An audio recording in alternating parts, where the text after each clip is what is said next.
The following video has been provided by Canyon Enterprises, websites made simple for web development, design, consulting, and training. Next thing is, how do I end up using my PHP code, for example?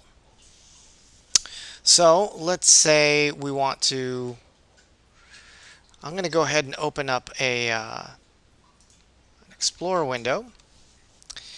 And where am I going to write my code for PHP? Well, when I created XAMPP shows up in a folder in my C drive. So if I'm on my C drive, I've got a folder called XAMPP right there. That was created from the default installation. When I double click on XAMPP, I have a number of different folders here, but the one I'm interested in is the one called htdocs. So under the path of c:\xampp htdocs, this is the root directory of my website. So from here, I can end up creating a new file. I'll just make a new text file for now, but actually not even a text file. I'm going to make it an HTML file. So I'll call it dummy.html.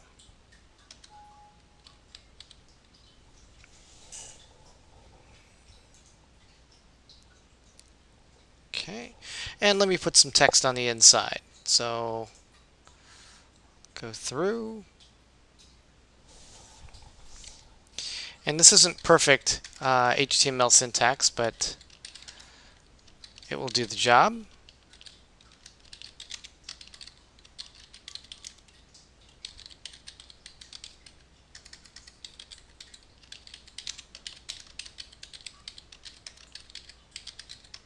Okay, something simple like that.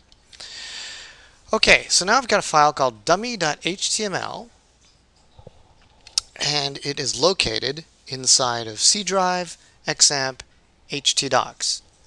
So if I want to see this file in action, then I can end up going to my browser window and go to localhost/dummy.html.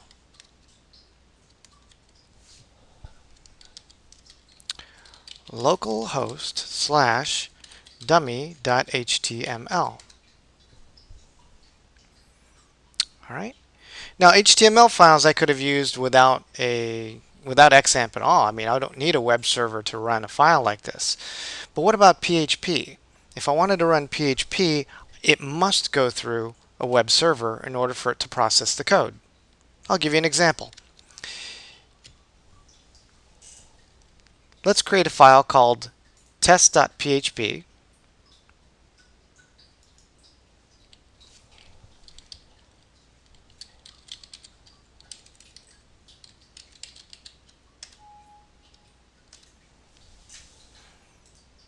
And I'll just open that up with the text editor again.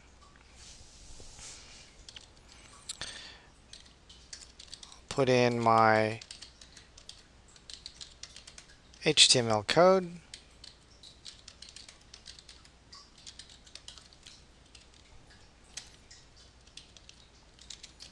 And I'll say I'm in test.php. Let's put in a hello world statement. So we'll go into PHP, writing some simple PHP code. This jumps me into PHP, and from here I can end up saying echo, quote, give it a paragraph tag, and say hello world.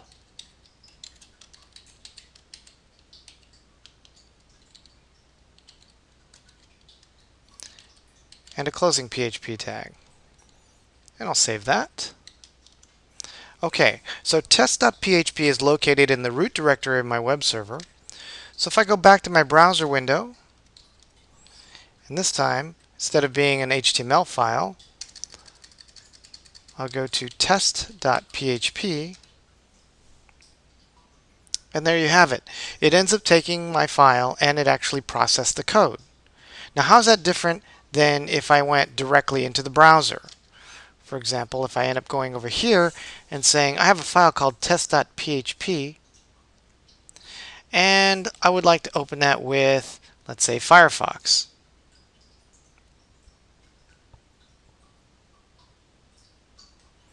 From here, Firefox is trying to open up the file, but it doesn't recognize the file extension. It doesn't know what it is, so it's asking, what do we want to do? Do you want to open it in Dreamweaver or something else like that?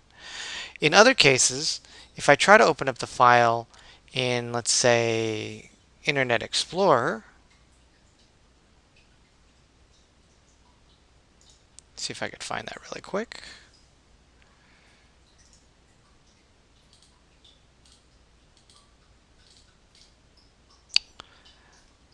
Okay, I don't have a shortcut to Internet Explorer. Let's see if I could find it.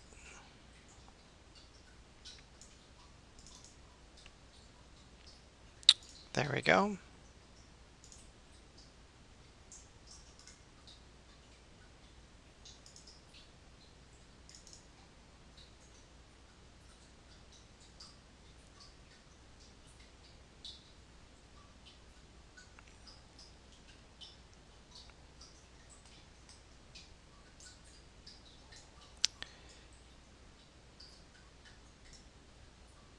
And it appears to be having trouble finding the file. It says, do you want to open or save the file?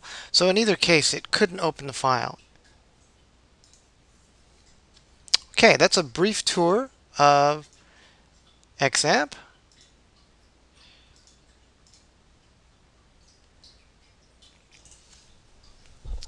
And I hope it was helpful for you. For more information about Canyon Enterprises, visit us at www.thecanyon.com or write to us at Canyon Enterprises, 11956 Bernardo Plaza Drive, number 540, San Diego, California 92128. Or you could email us at info@thecanyon.com. Thanks for watching.